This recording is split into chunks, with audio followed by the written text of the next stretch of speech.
Hello friends, I am doctor Swati and welcome to you in my YouTube channel Political Gyan. अगर आपको वीडियो अच्छा लगे तो please like, subscribe and share and press the bell icon for upcoming videos. ये लोक प्रशासन एमसीक्यूज़ की सीरीज़ का फर्स्ट पार्ट है, तो चलिए आइए स्टार्ट करते हैं। क्वेश्चन नंबर 1, प्रबंध के नए दर्शन को प्रबंध का विज्ञान नाम किसने दिया? Option A Henri Fayol, option B Frederick Taylor, option C Henry Metcalfe या ऑप्शन डी हेनरी टाने। तो इसका राइट आंसर है ऑप्शन डी हेनरी टाने। अगर आपको और टाइम चाहिए तो आप वीडियो को पॉज करके भी अपना आंसर गेस कर सकते हैं। क्वेश्चन नंबर 2, धातु काटने की कला on the art of cutting metals पुस्तक के रचयिता कौन हैं? Option A Henry Towne, option B Max Weber, option C Luther Gulick या ऑप्शन डी फ्रेडरिक टेलर। इसका राइट आंसर है D Frederick Taylor. Frederick Taylor का पूरा नाम फ्रेडरिक विंस्लो टेलर है। ये वैज्ञानिक प्रबंधन के जनक माने जाते हैं। आप सभी को थिंकर्स का नाम पूरा कंप्लीट नाम याद रखना ज़रूरी है, क्योंकि इस तरह के क्वेश्चंस आ जाते हैं सिर्फ पब्लिक एडमिनिस्ट्रेशन में नहीं, चाहे वो इंडियन पॉलिटिकल थिंकर्स हों या वेस्टर्न पॉलिटिकल थिंकर्स हों, तो इस तरह के क्वेश्चंस देखे गए हैं जब उनका पूरा नाम पूछा गया है। इनकी दूसरी इंपॉर्टेंट बुक्स भी साथ साथ देख लेते हैं। 1895 में ए पीस रेस्ट सिस्टम, 1903 में शॉप मैनेजमेंट। और शॉप मैनेजमेंट से हमें ध्यान रखना है कि इन्होंने प्रबंधन में सबसे निम्न स्तर पर भी मुख्य रूप से ध्यान दिया था। 1906 में on the art of cutting metals, 1911 में principle of scientific management. Question number 3, क्रियाशील अध्यक्षता के सिद्धांत का प्रतिपादक था? क्रियाशील अध्यक्षता, option A Max Weber, option B Henri Fayol, option C Woodrow Wilson या ऑप्शन डी फ्रेडरिक टेलर।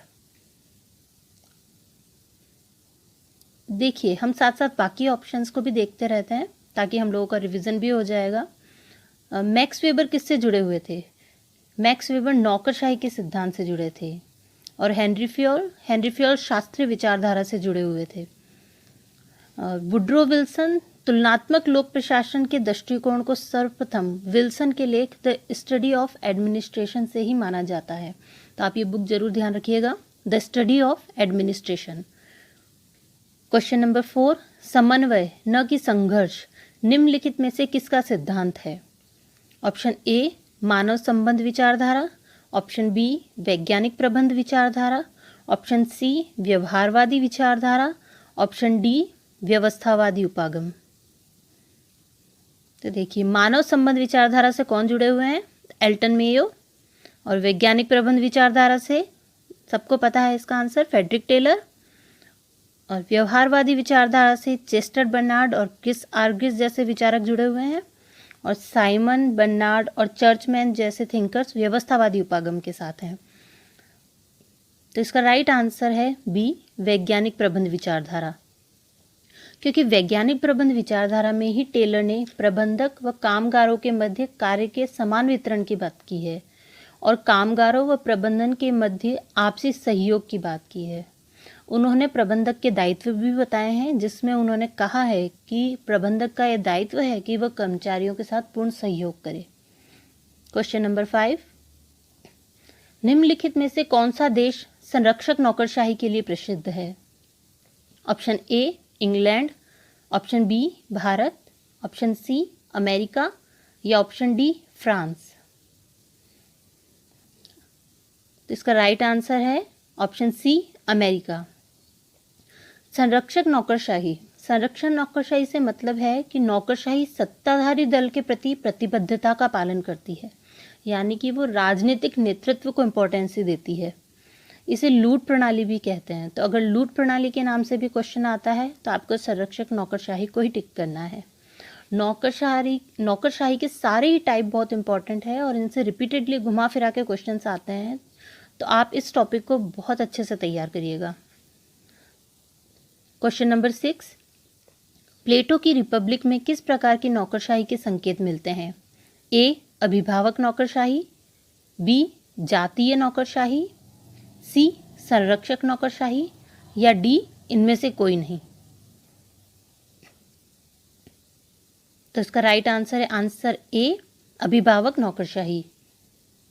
आपको कुछ याद आ रहा है? प्लेटो ने कैसे राजा की बात की थी? दार्शनिक राजा की।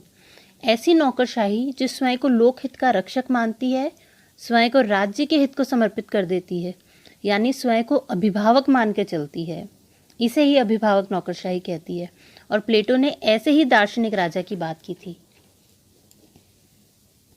क्वेश्चन नंबर 7, प्रतिनिधि नौकरशाही शब्द का प्रयोग सबसे पहले किसने किया?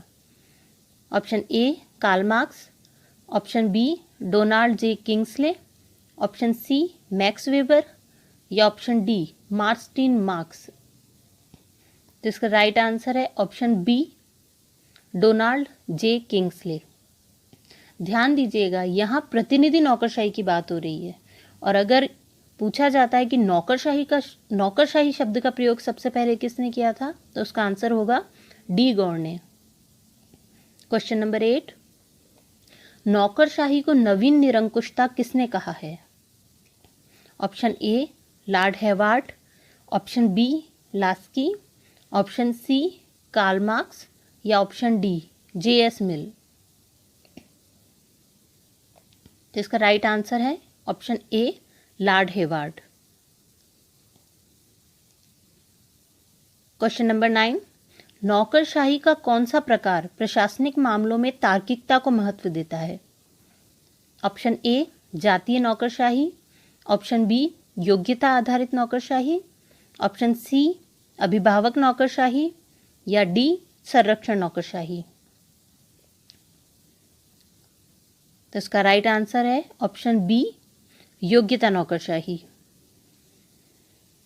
क्वेश्चन नंबर 10, शास्त्रीय विचारधारा को निम्नलिखित नाम से भी जाना जाता है। ऑप्शन ए परंपरागत विचारधारा, ऑप्शन बी प्रतिष्ठित विचारधारा, ऑप्शन सी संरचनात्मक सिद्धांत या ऑप्शन डी उपयुक्त तीनों। तो इसका राइट आंसर है डी उपयुक्त तीनों। क्वेश्चन नंबर 11, सैनिक संगठन से प्रभावित विचारक हैं। Option A Max Weber, option B Abraham Maslow, option C Simon या ऑप्शन डी उर्विक। तो इसका राइट आंसर है option D Urwick. Question number 12, मानव संबंधवादियों का आलोचक है। किसने आलोचना की थी मानव संबंधवादियों की? इसके ऑप्शन है A Peter F Drucker, option B Kurt Lewin, option C Chester Barnard या ऑप्शन डी इनमें से कोई नहीं। तो इसका राइट आंसर है Peter F Drucker, option A. Question number 13, व्यवहारवादी प्रशासन में उल्लेखनीय नाम है। Option A McGregor, option B Caiden, option C Rickard, option D उपयुक्त तीनों। इसका राइट आंसर है आंसर डी उपयुक्त तीनों। मैकग्रेगर, काइडेन और रिकर्ड तीनों व्यवहारवादी प्रशासन से जुड़े हुए हैं। व्यवहारवादी उपागम मूल्यविहीन राजनीतिक अध्ययन करने की बात करता है। ये राजनीतिक अध्ययन को प्राकृतिक विज्ञान के पास ले जाना चाहता है।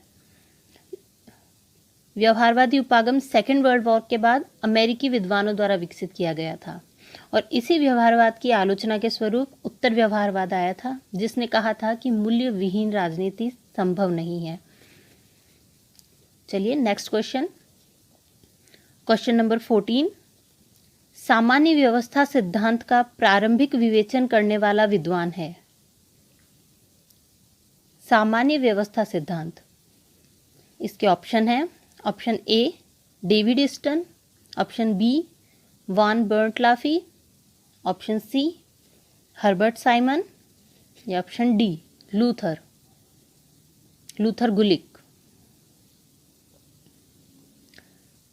इसका राइट आंसर है answer B, von Bertalanffy. Von Bertalanffy ने जीव विज्ञान में सबसे पहले सामान्य व्यवस्था सिद्धांत का प्रयोग किया था। इन्होंने 1920 में ये प्रयोग किया था। और लोक प्रशासन में सबसे पहले किसने किया था? लोक प्रशासन में सबसे पहले चेस्टर बर्नार्ड ने इसका प्रयोग किया था। और इसके साथ जुड़े हुए सबसे इम्पोर्टेंट विचारक हैं साइमन। साइमन ने इसकी बहुत अच्छी तरह से व्याख्या की थी। क्वेश्चन नंबर 15 है, राजनीतिक व्यवस्था का प्रमुख गुण है ए, संगठन, ऑप्शन बी, व्यापकता, ऑप्शन सी, शक्ति या सत्ता, या ऑप्शन डी, उपयुक्त में से कोई नहीं। तो इसका राइट आंसर है ऑप्शन सी, शक्ति या सत्ता। देखिए, अगर व्यवस्था में संगठन भी होगा, व्यापकता भी होगी, ये भी इम्पोर्टेंट है, लेकिन यहाँ ये पूछ रहे हैं राजनीतिक व्यवस्था का प्रमुख गुण क्या है।